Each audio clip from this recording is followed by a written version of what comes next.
Hello everyone, this is AmberAnkNA here. Welcome to my channel. Well, I play a variety of games and do narrations for fanfics. I'm really hoping you enjoy my content. If you do, make sure to comment below, leave a like, and subscribe with the notifications on.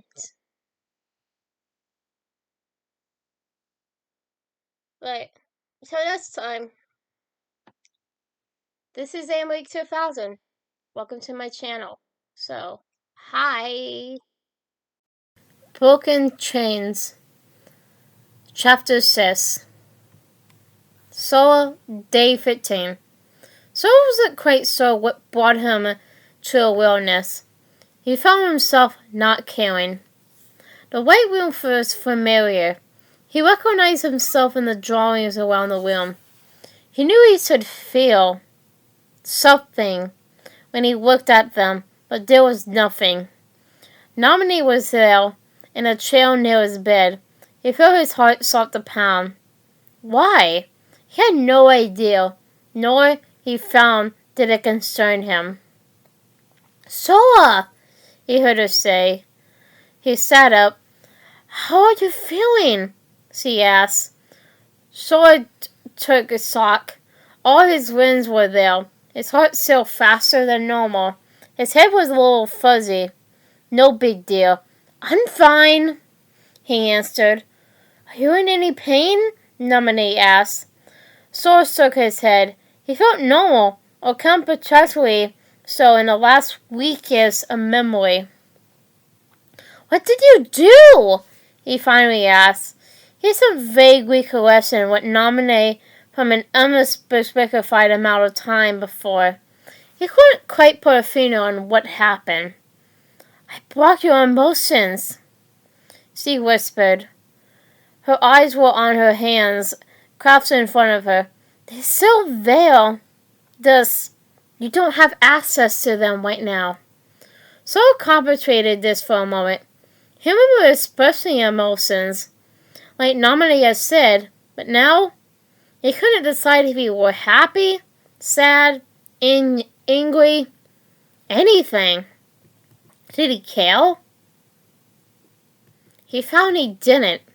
Not really. Okay, Sora said. Nominee looked up in surprise, but she looked away again and sighed.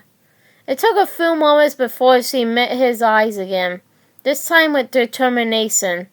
I'm going to make this all right. I know I messed up, but I'm going to fix this. Sora shrugged. Either way, it didn't matter to him. He finished the mission the Superior set for him. He stepped out of his room, ready to find him. Watches. Day 60. Watches wasn't sure how long he and Kylie had been ascending the castle, but it couldn't have been more than a few days. According to numerals above the nest door, they were nearly at the top. 412.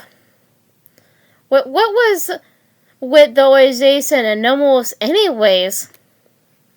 Kylie had proven herself adept with magic with the heartless they fought. Except, they didn't seem like the normal heartless he fought. They didn't release any hearts for him to collect. They just disappear. One more oddity about this castle. Ready for the next one? Watches asked. He saw Kylie smile. Do you even need to ask? Watches smiled back. He found it easy to talk to her, much more than he thought after that initial meeting. Maybe it was the familiarity he had from Sora's memories. They pulled the doors open together to reveal Twilight Town. Sora never came here, Wassa said, eyes roaming over awesomely familiar buildings. This was where he had his first missions.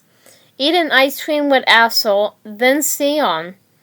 It was a world he'd seen with his own eyes, not Sora's. I didn't think so, Kyrie agreed. Do you remember He trailed off, not sure how to finish that thought. When I was in Sora's heart? Kyrie helped. Kind of. I got a lot of grippers.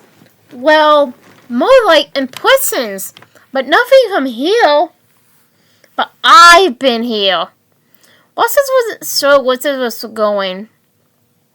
Was it possible Sora had some of Wasis's own memories?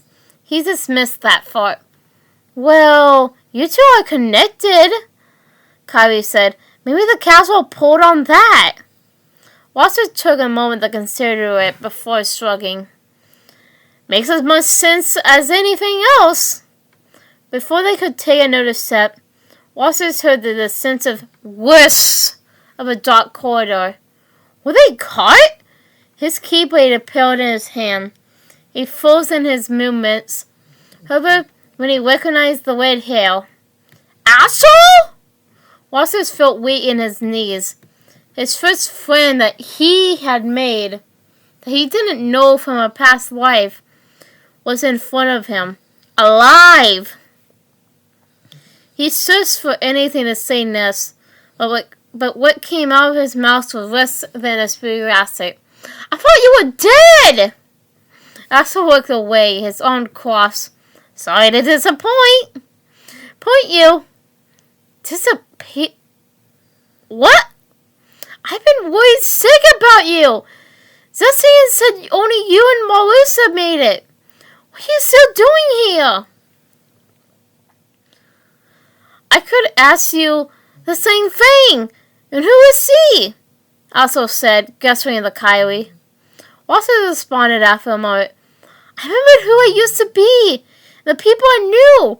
But Kylie told me she saw my somebody after I was created. Also shifted. Watson wasn't sure what that was supposed to mean. I have memories of this place, but they get fuzzier and fuzzier the more recent they are. Something's wrong here. Also sighed. Look! About that! His gaze shifted to Kylie a moment before focusing back on Wasis. Something happened for Sora to lose his memories. Can't really give you specifics there, but Musu has him under his thumb. If he sees you here, I don't know what he's going to do. Wasis wasn't sure if Asshole meant Sora or Marusa. What about Donald and Goofy? Wasis asked. He knew they'd been here with Sora at one point. The duck and the dog? They jumped several couple of weekends in the mouse. And some guy in red. They've been gone for a few days. Couple of weekends? Kylie asked. Yeah, something going on that Veston had a hand in. But at least we know they're okay, Wasis said. Kylie nodded enthusiastically. Do you know where they went? Kylie asked. Can't say I do. Wasis sighed. He searched for what to say next, but also beat him to it. What? You two should get out of here. It's not safe. What about you? Wasis asked. Marusa wasn't a danger to the two of them. He sure he was the asshole, right? Much to Wasis's worry, also shook his head. Can't yet. Got some other assignment from the big boss. And keep an eye on the kid. Too. What are you? Worried? That's an emotion, kid. At that, Wasis looked away. He knew he wasn't supposed to feel emotion. That he wasn't supposed to be possible.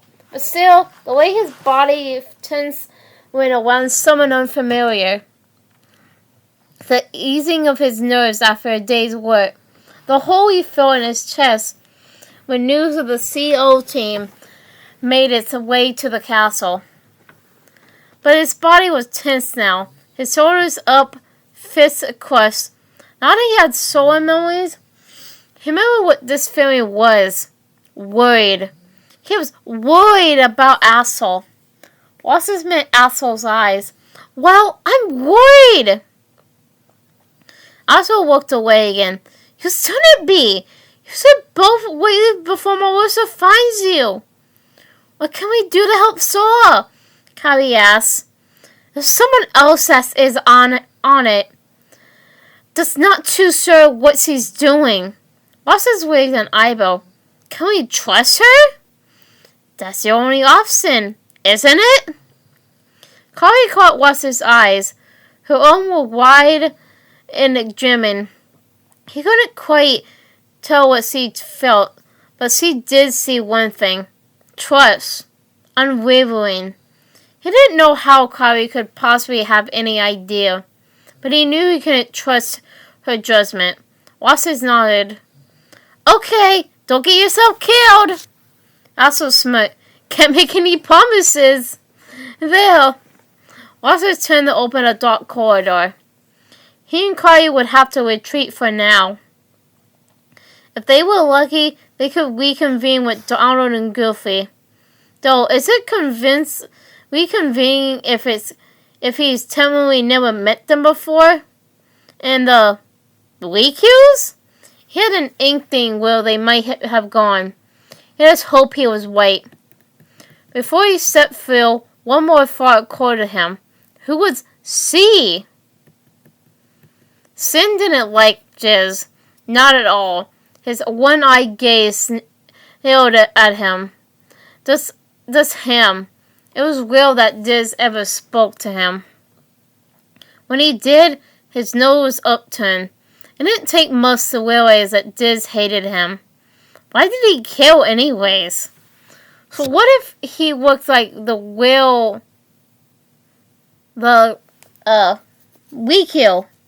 It wasn't like he chose to be created anyways. Sim stepped out of the mouse and relieved to take a breath of fresh air. That bidding episode, as if it once was absolutely filthy. He needed at least some time away from the dust. And some space from the others. Jizz's gaze seemed to follow him everywhere in there. Well, fuck that! A day after wandering the nearby forest, Sin found himself bored, so he wandered closer to the gray express wall and found that there was a sleepy town behind it.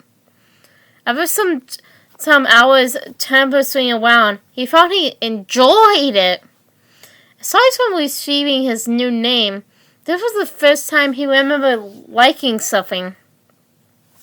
A couple of days into the stay at the mansion, Sin realized he found comfort in the town as well.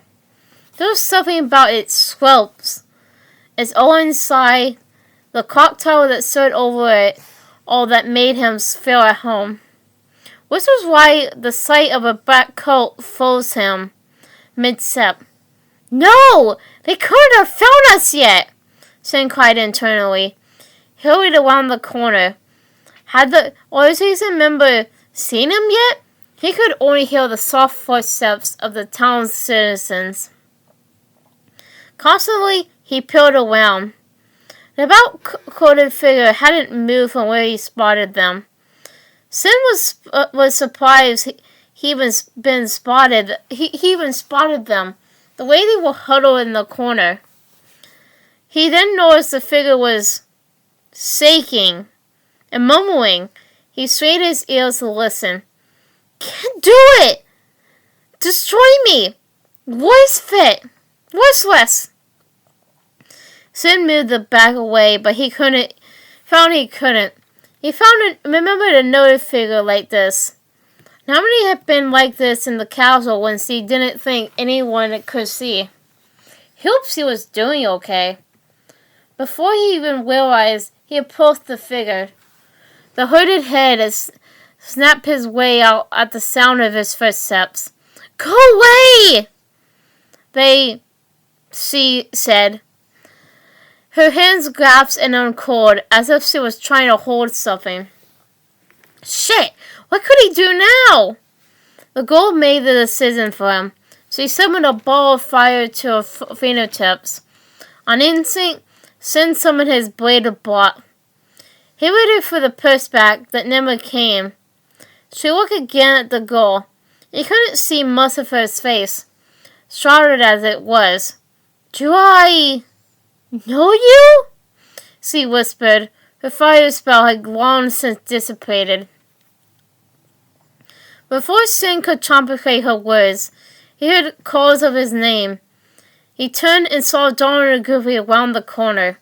He waved them over. Sin turned back, a question on his lips, but the girl had disappeared. Sin huffed, mightily annoyed, but luckily no company in regardless. Out of everyone the Mason, Donald and Goofy were the warmest to him. What surprised him to no end? Maybe they missed having some of the dirt on. Donald made sure he eat. Austin always made fun of him for his growling stomach. Goofy helped him put something of a bed together. Besson always said beds were unnecessary. Sin was sure that was a lie. It was odd to say, but Sin felt a growing warmth when he saw them. Being around Weekil was different. Sin didn't know what to feel. He would bet that Weekil felt the same. To have someone run around believing they were stuffing someone else, and then running into that someone else, and now living with them? Sin felt like he was in a convenience store novel that he certainly did not read when he had a moment. All too soon, they were back at the Mason. Back to the obsessiveness. When they stepped back over the force hold, Sin imagined that Diz had that single eye on him from whatever crystal ball he was watching from. Granted, he didn't know if Diz had a crystal ball, though it would make sense if that were true. He trudged to his room and fought onto the pallet he and Goofy had put together. Coughing as dust clouded up, Swing grabbed the normal he strolled away, one of the few possessions he owned. He lay there, eyes on the words, but not really observing the meeting. Who was that girl he seen? Why did she keep her face covered? Others who wore the coat showed their faces with pride. And why was she so sad? When he was around the other members, Sin didn't see anything like what the girl showed. The others never showed any kind of emotion, though maybe he could count the pleasure they always had when hurting himself on Nominee. Nominee? He hopes he was okay. In much too short of time, Sin heard the announcement that dinner was ready. And as he had over the last couple of days, he waited. He didn't much want to run into Weekil, and he especially wanted to avoid Diz at all costs. After he determined that enough time had passed, and after he finished another chapter of his book, Sin left the safety of his room. When he reached the kitchen, he expected for maybe a few odds and ends for him to put together on a plate. What he didn't expect was for a plate to be already made. Surely there was someone else's. After counting the plates in the sink, he realized it was his own plate. He felt something in his chest and felt a smile form on his face. Who had done this? And why? After a quick gaze around, just to confirm everyone else had eaten, he took the plate and hurried back to his room. When Sin ate, he realized that one feeling was coming back. He renovated in it for a few moments as he ate. Maybe, just maybe, the master wasn't so bad after all. He sees something about the girl and the cult later. Hi everyone. This is AmberAnkNA 2000 again. Well, I hope you enjoyed the video. Because, I really did enjoy making it. But So I hope you enjoyed it. Comment, like, and subscribe with the notifications on down below. Till next time, bye!